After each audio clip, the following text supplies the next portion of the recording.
세상은 불공평합니다. 태어나면서부터 출발선이 사실 달라요. 하지만 세상에 공평한 게 있다면 시간입니다. 물고 태어난 수저색이 다른 건 어쩔 수 없지만 제게 오는 선물처럼 오는 이 시간만큼은 누구보다 잘 쓰고 싶은 마음이 되게 간절해졌어요. 그래서 저 역시 나만의 시간을 갖기 위해서 노력을 했고 그게 바로 새벽이었습니다.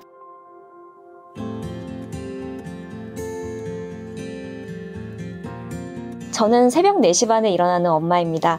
근데 저는 아이를 낳기 전까지만 해도 완전히 올빼미형 인간이었어요.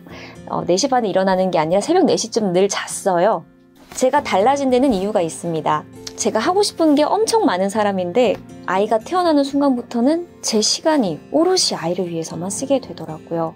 그때부터 막 두려워지기 시작했어요. 아, 내 인생은, 김현지란 인생은 34살까지로 끝이구나.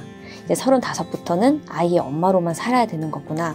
내 자신은 달라진 게 없는데 내 삶에서 내 자신이 사라질까 봐 그게 너무나 두려웠습니다.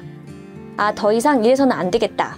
내가 하고 싶은 거랑 육아랑 함께 할 수 있는 방법을 찾아보자 했는데 그게 바로 새벽 기상이었습니다. 아이가 일어나기 전에 딱 2시간만 나를 위해서 시간을 써보자. 그러니까 저는 항상 똑같아요. 자는 거는 8시 반에서 9시. 일어나는 거는 3시 반에서 4시. 항상 아침에는 이제 글을 쓰거나 책을 읽거나 어떤 이런 지적인 일을 인텐시브하게 하고, 그다음에 식사는 한 6시 반 정도. 글 쓰다 지치면 이제 헬스를 다니니까.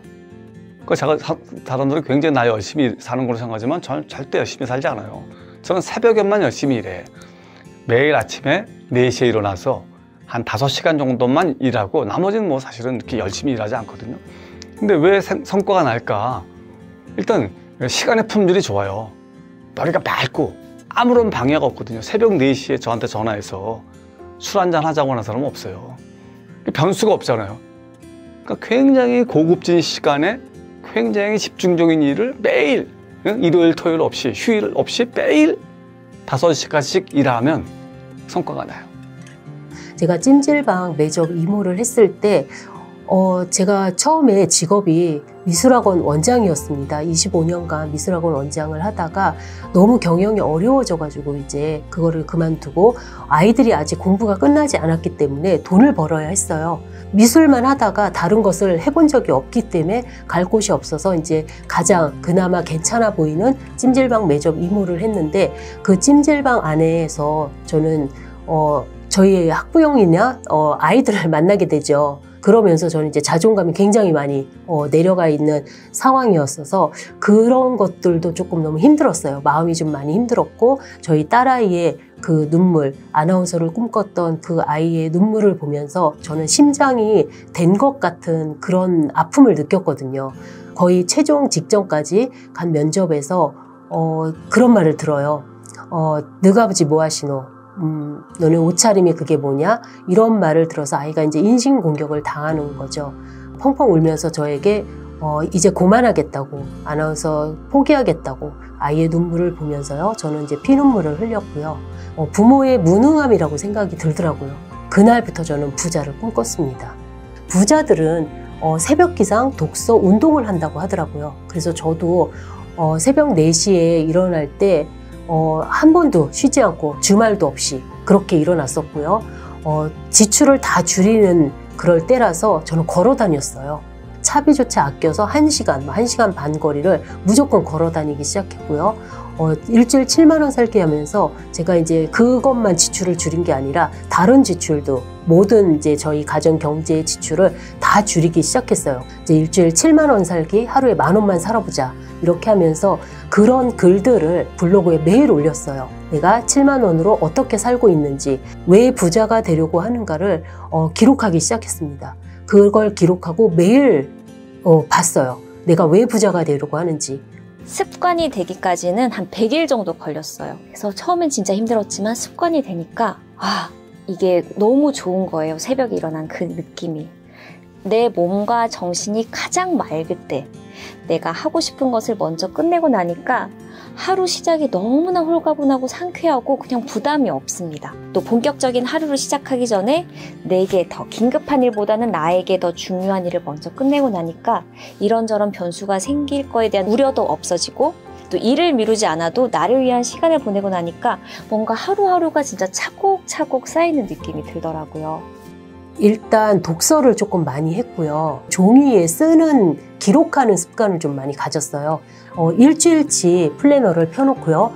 어떤 거를 먼저 해야 될까 경제 공부하고 있고요. 식비 절약도 하고 있고 운동도 하고 있고 이제 여러 가지를 하면서 절실함이 좀 크다 보니까 제가 자꾸만 그렇게 행동하게 되더라고요. 자꾸 실행하게 되고 부자의 습관을 조금 장착하고 그거에 대해서 자꾸 행동을 하려고 하고 내가 방향을 어느 쪽으로 갈 것인가 라고 자꾸 생각을 하면은 나중에 돈은 그냥 따라오는 것 같습니다. 저는 이런 새벽 기상을 통해서 이룬 게 사실 너무 많아요.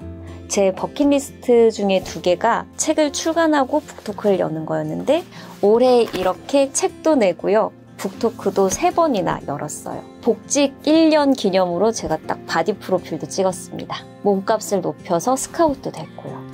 그전에는 내가 항상 누구만 챙기고 애기만 돌보고 뭐만 신경 쓰다가 그냥 그 시간만큼은 내가 오늘 내 기분을 내 스스로 돌아보면서 정말 남을 위해서 말고 정말 나 자신을 위해서 뭘 할 수 있을까, 내가 행복하기 위해서 난 뭘 할 수 있을까를 되게 생각하게 되더라고요.